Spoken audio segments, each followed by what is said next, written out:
5 राज्यों में से 3 राज्यों में बीजेपी को मिली जीत। उनमें मुख्यमंत्री बनाए जाने पर बीजेपी में आपसी फूट के बाद आया देश को चौंकाने वाला सर्वे। देश की जनता ने कर दिया बड़ा खुलासा। जनता ने इस सर्वे में बता दिया कि कौन होगा देश का मुख्यमंत्री और किसकी बनेगी सरकार। नमस्कार और आप देख रहे हैं पॉलिटिकल न्यूज। आप सभी का लोकसभा ओपिनियन पोल 2024 में हार्दिक स्वागत है। अभी अभी जनता के बीच से एक सर्वे निकलकर सामने आया है, जिसमें जनता ने बता दिया कौन होगा 2024 का प्रधानमंत्री।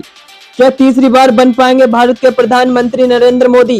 क्या अब की बार देश में महागठबंधन की सरकार होगी? इस वीडियो में हम इस सर्वे को विस्तार से जानेंगे कि कौन बनेगा अगला प्रधानमंत्री। वीडियो के अंत तक जरूर बने रहें। क्या अब की बार पता चल जाएगा कि 2024 में कौन बनेगा प्रधानमंत्री, क्योंकि ऐसा सर्वे निकलकर सामने आया है। इसमें जनता से सवाल किया गया कि कौन होगा अगला प्रधानमंत्री और प्रश्न का जवाब वीडियो के अंत तक मिल जाएगा। बने रहिए हमारे साथ। जैसा कि आप जानते हैं कि हर रोज एक ओपिनियन पोल को विस्तार से जानते हैं, इसमें आज हम बात करने वाले हैं लोकसभा चुनाव ओपिनियन पोल के बारे में। ऐसा ही नए नए सर्वे जानने के लिए हमारे चैनल को सब्सक्राइब जरूर कर लें। चलिए तो शुरू करते हैं। जानते हैं सबसे पहला राज्य आता है उत्तर प्रदेश। उत्तर प्रदेश में लोकसभा की 80 सीटें हैं, जिसमें से बीजेपी के खाते में 50, जबकि इंडिया यानी गठबंधन के खाते में 35 लोकसभा सीट जाती दिख रही हैं। आमतौर पर ऐसा माना जाता है कि उत्तर प्रदेश जो पार्टी ज्यादा सीटें जीतेगी, वही पार्टी केंद्र में अपनी सरकार बना पाएगी। क्या अब की बार आंकड़े कुछ उल्टे दिखाई दे रहे हैं? पूरे ओपिनियन पोल को देखिए और आपको पता चल जाएगा। अब की बार देश में सरकार बनने जा रही है। इसी के साथ यदि हम बात करें बिहार राज्य की, बिहार राज्य में लोकसभा की कुल 40 सीटें हैं। यहाँ पर भाजपा के खाते में 14, जबकि कांग्रेस यानी महागठबंधन के खाते में 26 लोकसभा सीट जाती दिख रही हैं। चलिए इसी के साथ हम बात करते हैं हरियाणा राज्य की। हरियाणा राज्य में लोकसभा की कुल 10 सीटें हैं, जिसमें भाजपा के खाते में 4, जबकि महागठबंधन के खाते में 6 लोकसभा सीट जाती दिख रही हैं। इसी के साथ यदि हम बात करें पंजाब राज्य की, पंजाब राज्य में लोकसभा की कुल 13 सीटें हैं, जिसमें भाजपा का खाता खुलने की कोई संभावना नहीं है। महागठबंधन के खाते में 5, अन्य दलों के खाते में 8 लोकसभा सीट जाती दिख रही हैं। चलिए इसी के साथ हम बात करते हैं गोवा राज्य की। गोवा राज्य में भाजपा में कांग्रेस के बीच बड़ी टक्कर देखने को मिल सकती है। यहाँ पर भाजपा के खाते में 1, जबकि कांग्रेस यानी महागठबंधन के खाते में भी 1 लोकसभा सीट जाती दिख रही है। चलिए इसी के साथ हम बात करते हैं असम राज्य की। असम राज्य में लोकसभा की कुल 14 सीटें हैं। यहाँ पर भाजपा के खाते में 9, जबकि महागठबंधन के खाते में 5 लोकसभा सीट जाती दिख रही हैं। यानी कि ये कहें असम राज्य में महागठबंधन को काफी नुकसान का सामना करना पड़ सकता है। चलिए इसी के साथ हम बात करते हैं छत्तीसगढ़ की। छत्तीसगढ़ राज्य में लोकसभा की कुल 11 सीटें हैं। यहाँ पर भाजपा के खाते में 5, जबकि कांग्रेस के खाते में 6 लोकसभा सीट जाती दिख रही है। चलिए इसी के साथ यदि हम बात करते हैं तमिलनाडु की। तमिलनाडु में लोकसभा की कुल 39 सीटें हैं। यहाँ पर भाजपा के खाते में 13, जबकि कांग्रेस यानी महागठबंधन के खाते में 26 लोकसभा सीट जाती दिख रही है। तमिलनाडु में भी महागठबंधन काफी फायदा होता दिख रहा है, जबकि भाजपा को यहाँ नुकसान का सामना करना पड़ सकता है। चलिए इसी के साथ हम बात करते हैं केरल राज्य की। केरल राज्य में लोकसभा की कुल 20 सीटें हैं। यहाँ पर भाजपा के खाता खुलने की कोई संभावना नहीं है। यहाँ पर भाजपा की लुटिया डूबती नजर आ रही है, जबकि महागठबंधन की यहाँ पर 20 सीटों में से 12 लोकसभा सीट जाती दिख रही है। जबकि अन्य की बात करें तो अन्य दलों के खाते में 8 लोकसभा सीट जाती दिख रही है। चलिए इसी के साथ हम बात करते हैं तेलंगाना राज्य की। तेलंगाना राज्य में लोकसभा की कुल 17 सीटें हैं। यहाँ पर भाजपा के खाते में 4, जबकि महागठबंधन के खाते में 13 लोकसभा सीट जाती दिख रही हैं। यानी तेलंगाना राज्य में भी भाजपा को भारी नुकसान का सामना करना पड़ सकता है। महागठबंधन को यहाँ फायदा होता नजर आ रहा है। चलिए इसी के साथ हम बात करते हैं मणिपुर राज्य की। मणिपुर राज्य में लोकसभा की कुल 2 सीटें हैं। यहाँ पर भाजपा के खाता खुलने की कोई संभावना नहीं है, जबकि कांग्रेस यानी महागठबंधन के खाते में 2 की 2 लोकसभा सीट जाती दिख रही है। चलिए इसी के साथ हम बात करते हैं मध्य प्रदेश की। मध्य प्रदेश राज्य में लोकसभा की कुल 29 सीटें हैं। यहाँ पर भाजपा के खाते में 7, जबकि कांग्रेस यानी महागठबंधन के खाते में 22 लोकसभा सीट जाती दिख रही है। यानी भाजपा को मध्य प्रदेश राज्य में काफी नुकसान का सामना करना पड़ सकता है, जबकि महागठबंधन को काफी फायदा होता नजर आ रहा है। चलिए इसी के साथ हम बात करें त्रिपुरा की। त्रिपुरा में लोकसभा की कुल 2 सीटें हैं। यहाँ पर भी भाजपा व कांग्रेस के बीच बराबर की टक्कर देखने को मिल सकती है। यानी भाजपा के खाते में 1, यानी महागठबंधन के खाते में भी 1 लोकसभा सीट जाती दिख रही है। यदि हम बात करें जम्मू कश्मीर की, जम्मू कश्मीर में लोकसभा की कुल 6 सीटें हैं।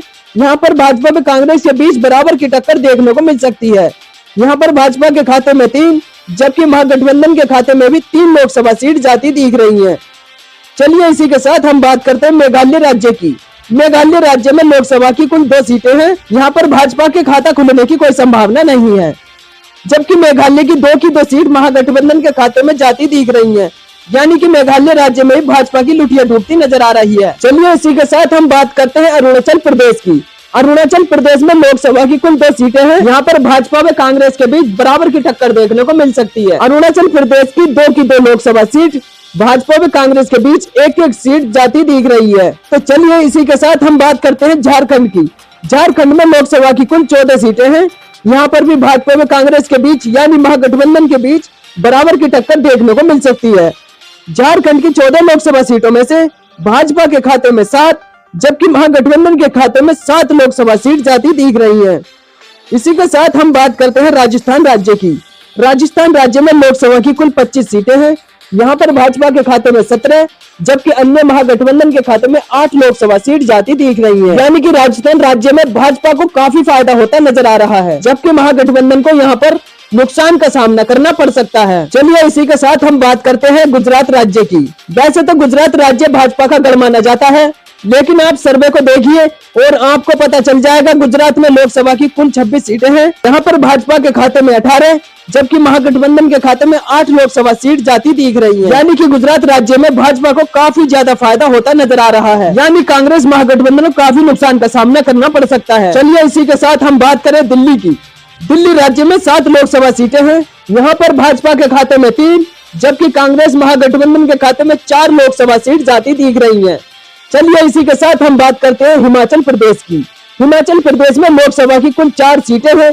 यहाँ पर भाजपा व कांग्रेस के बीच बराबर की टक्कर देखने को मिल सकती है। हिमाचल प्रदेश की 14 लोकसभा सीटों में से भाजपा के खाते में 2 जबकि महागठबंधन के खाते में 2 लोकसभा सीट जाती दिख रही हैं। चलिए इसी के साथ हम बात करते हैं उड़ीसा राज्य की। उड़ीसा राज्य में लोकसभा की कुल 21 सीटें हैं। यहाँ पर भाजपा के खाते में 2 जबकि कांग्रेस यानी महागठबंधन के खाते में 3 लोकसभा सीट जाती दिख रही हैं। यदि वही बात करें हम अन्य दलों की, अन्य दलों के खाते में 16 लोकसभा सीट जाती दिख रही हैं। चलिए इसी के साथ हम बात करते हैं पश्चिम बंगाल की। पश्चिम बंगाल में लोकसभा की कुल 42 सीटें हैं। यहाँ पर भाजपा के खाते में 8 जबकि कांग्रेस यानी महागठबंधन के खाते में 34 लोकसभा सीट जाने की संभावना है। चलिए इसी के साथ हम बात करें महाराष्ट्र की। महाराष्ट्र राज्य में लोकसभा की कुल 48 सीटें हैं। यहाँ पर भाजपा के खाते में 16 जबकि महागठबंधन के खाते में 32 लोकसभा सीट जाती दिख रही हैं। महाराष्ट्र राज्य में भी महागठबंधन को काफी फायदा होता दिख रहा है। चलिए इसी के साथ हम बात करते हैं केंद्र शासित प्रदेशों की। केंद्र शासित प्रदेशों में लोकसभा की कुल 7 सीटें हैं। यहाँ पर भाजपा के खाते में 3 जबकि कांग्रेस के खाते में यानी महागठबंधन के खाते में 4 लोकसभा सीट जाती दिख रही हैं। चलिए इसी के साथ हम बात करते हैं आंध्र प्रदेश की। आंध्र प्रदेश में लोकसभा की कुल 25 सीटें हैं। यहाँ पर भी भाजपा के खाता खुलने की कोई संभावना नहीं है। आंध्र प्रदेश की 25 लोकसभा सीटों में से महागठबंधन के खाते में 10 जबकि अन्य दलों के खाते में 15 लोकसभा सीट जाती दिख रही है। यानी कि इसमें भाजपा की लुटिया डूबती नजर आ रही है। इसमें आपने 543 सीटों का सर्वे विस्तार से जाना कि भाजपा के खाते में 204 जबकि महागठबंधन के खाते में 286 लोकसभा सीट जाती दिख रही है। चलिए यदि हम बात करें अन्य दलों की, अन्य दलों के खाते में 53 लोकसभा सीट जाती दिख रही है। इस ओपिनियन पोल के आधार पर हम कह सकते हैं कांग्रेस यानी महागठबंधन अपनी सरकार बनाने जा रही है। यदि आपने हमारे चैनल को सब्सक्राइब नहीं किया है तो प्लीज हाथ जोड़कर रिक्वेस्ट है हमारे चैनल को सब्सक्राइब कर ले, बेल आइकन को प्रेस कर दे। धन्यवाद।